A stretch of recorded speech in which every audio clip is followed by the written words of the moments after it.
since December, I've been saying it's been cold for AEW, and it's been breaking my heart ever since. But tonight, everything seems like it's back on the rails because they cooked. It seems like AEW finally has a good direction they're going in. We got multiple stories they've been working on, but the biggest one happened at the end of the show as Tony Khan got beat down by the Young Bucks and Jack Perry. What do you think, just off the top of your head right now, if you can give me one word to describe this segment, what do you have?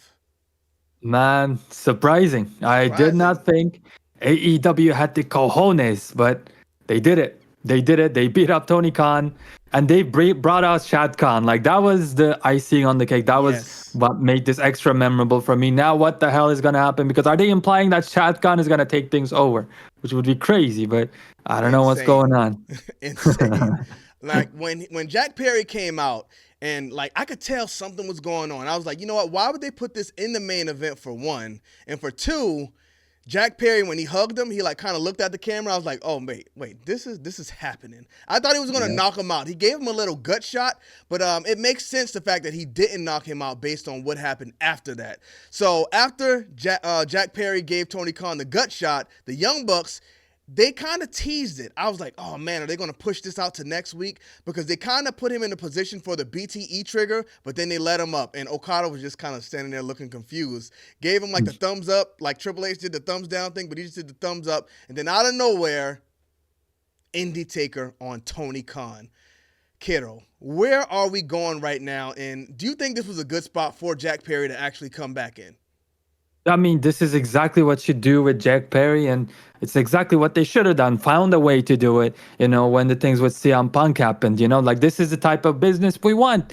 Instead of being childish about it, use it to make money. You can be childish about it, actually. I don't care. Use it to make money. And this Yeah. is how you make money, because you said what's going to happen. I got no freaking clue. And you know what I'm going to do because of that? I'm going to have to watch next week.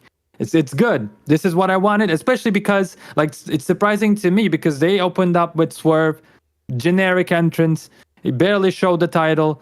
Had a 20-minute match against Fletcher is a good wrestler, but in the company has done nothing. So in my eyes, he's a bit of a jobber. Swerve just won the championship. He should be destroying people. So I was like, what is going on here? The Battle Royale was kind of confusing and stuff like that. But yeah, unexpectedly, I don't look at Twitter or anything like that. They gave us that hook that Tony Khan was going to actually appear on camera, and I had to see it. Either something like this was going to happen or it was going to be an absolute disaster. Regardless, it was must-see TV, and they kept it to the end of the show. So they gave us some reason to stay for the entire show too, which is, something we've been asking AEW to do. It was one of their bigger problems. And Yeah. so this is good. I honestly don't care about any other storyline, but this seems kind of cool. You know what I mean? Kind of like, Bloodline, right? Like, I don't know if they're going to be able to keep this going as long as the Bloodline kept going. And, as crazy as it got, because, they have The Rock and so many other Samoans.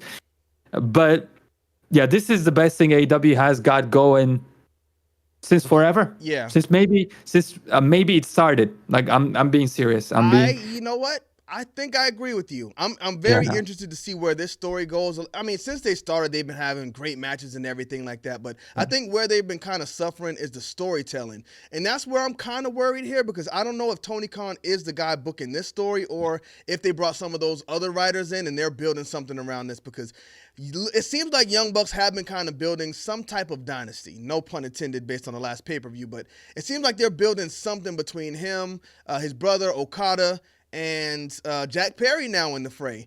And another thing you mentioned there was the fact that they did keep a thread going throughout the show, because that's one thing I always had a problem with. I think they should have did the thing at the beginning of the show where they came in and touched on the guy's shoulder, and where he was asking, is Jack Perry signed? Is he signed? And he said, well, Right. Tony Khan's going to be in the ring, because if that's something I see when I first turn in, I'm sticking around, because I'm like, oh boy, they got Tony Khan in the ring. Yeah, What is you're going so on right. here? Because I was You're like so cringing the right. whole time, like, oh, this is not going to be good. And it was cringe when he got in the ring, because he was just like, he's like over giddy or Yeah. something.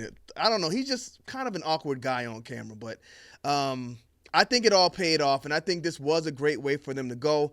And just like you said, I'm excited to see where we go from here. But we also saw something else earlier in the night with Anna Jay taking that loss Oh, to what was her sorry. name? I don't know the new girl who's been on the roster. Not a big Stardom guy. I'm sorry, y'all. I don't know. But Anna Jay took a loss to her, and I was like, wait a minute. Why would Anna Jay lose this match? Is she going heel? But then she kind of rolled out of the ring, got back in the ring, and then she attacked those two girls before Toni Storm came out and stopped it. So it looks like Anna Jay is going heel. As we stated in a previous video, Tony Khan he pretty much told us what was going to happen. He said Anna Jay is one of the hottest girls on the planet. You put her with Jack Perry, and you make a star. So do you think this Anna Jay gets added to this whole dynasty group we got going here? Oh yeah, I mean that's I think the only reason, and I mean like you keep telling us that Tony said she was the hottest woman on the planet. Come on, with Jack Perry, so we know what Tony thinks about her, and more specifically why he said it. It's obvious, that this is the direction he wants to go with. Jack Perry is a person. This person has a hot girlfriend. Immediately more hateable. So hey, you're turning him heel. He is a heel.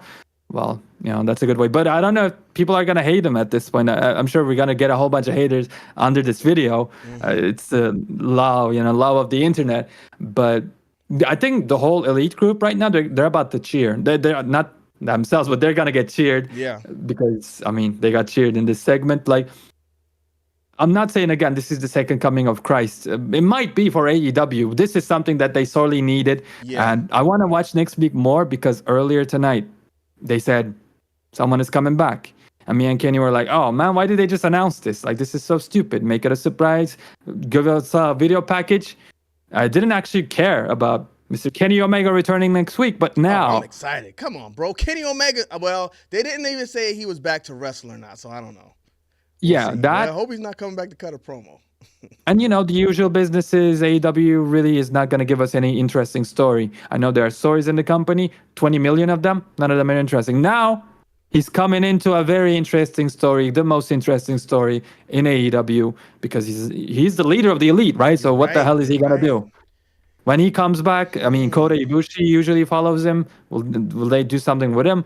We're about to see, man. But yeah. You kind of just connected the dots there for me. Because they said Kenny Omega is going to be back next week. At the end of the night, they attacked Tony Khan. I forgot Kenny Omega is tied in with the Elite. But the Young Bucks fired him last time when they were talking about him. They said Kenny Omega or Hangman Page. One of them, they said they were out of here when they started these new characters. So do you think Kenny Omega will come back to oppose the Elite? Or do you think he joins them in this chaos that we got going on? So about the firing thing, he got fired from the Elite. So I take that as just like, oh, you're fired from our friend group. But he's still, at least in title and EVP. And he says I don't have too much power. And I'm sure like in real life, he probably stays away from that. He's just counting his money and playing his game, waiting to wrestle. Yeah. But in storyline, I think he might be in that group, not by himself, but in the group that's going to go ahead and take the side of Tony Khan. And they're going to get booed, even though they're the faces, because, man. But it's good. Like, I love Tony getting punched. And you said, like, he took the Meltzer driver, so it's okay. But no, man, he should get even more beat up, like Vince McMahon back in the day, just punches after punches. He was obviously not going to be able to sell it because he even forgot to sell the punch. Like, he just laid out like a loaf of bread, and I was like, oh crap, I'm supposed to sell my gut, and he went back to selling up to it. He kind of curled up when he got the hit, but I think he was like rolling around, not really knowing what to do until the Young Bucks got him up, and then when they hit him with the Indie Taker, he was out of there. No, I noticed it because like he lays down like this and then he starts curling up. Oh, like I gotta sell. And then I get him up and he's just like standing normally, not selling anything. So guys, how's your day going? Yeah. And then he got picked up. Yeah, I think Jack Perry should have jawed him because the mic hit was kind of. Yeah. But, I mean, he's not a wrestler. He really doesn't know how to take bumps. So I understand why they tried to take it easy on him. But the guy just took a tombstone power driver. So yeah, I don't know. He could have got jawed a little bit. Even as a man, take it on the chin. Yeah, like you don't even have to do a back bump where you land on your back like the legit way. You can just lay out, like use your leg side of your body basically and lay out like that without killing yourself. It's a punch, right? You don't have to snap bump off of it. Just snap your head and then fall. Yeah, these guys might say, like, you guys are talking about bumping like this. You're not wrestlers. But little do y'all know, my boy Kato Valentine is a wrestler over here. But Kato, I am excited for Dynamite next week, and I I couldn't trained. say that for a long I'm not a time. wrestler. What happened? No, no, let's keep it clear. I trained for wrestling in WXW and here and Super Kicked Wrestling in Canada. I'm not a wrestler. You're a wrestler, It's too buddy. If you tough. get in there and you take the bumps, you know how to take the bumps, you are a wrestler. Fair Accept enough. it. Take it. But All right. But I'm excited too, Kenny, man. I'm excited. Actually, like legit, I'm not capping. You know, I like WWE more, but this is I like give it to him, man. I'm Yeah. neutral. I'm neutral. I don't like any of Okay. them more. But WWE is Fair great. enough. AEW is great. But I am more excited for Dynamite next week. I will definitely say that. There's a lot going on here, man. I'm ready to see where we go with Swerve Strickland's championship because they did say we find out who his opponent is next week. We know we're about to get Will Ospreay and Roderick Strong. So do Yep. they take the belt off of Roderick and put it on Will Ospreay? If they do, does Will Ospreay actually take the belt from Swerve Strickland at All In? Because that's something a lot of people have been saying is going to happen. I think AEW is back on the roll, man, and I'm excited to see where we go with all of these Yeah. storylines. Mr. Valentine, is there anything else you got to say before we close this video out? I think that Will Ospreay and Roderick Strong is gonna end up with Will Ospreay taking the title because it's a contingency plan until they give a bit of a run to Swerve Strickland, and then after he kind of shines in the spotlight, smiles a little bit, then he loses the title instead of losing it immediately. That's what I'm feeling like.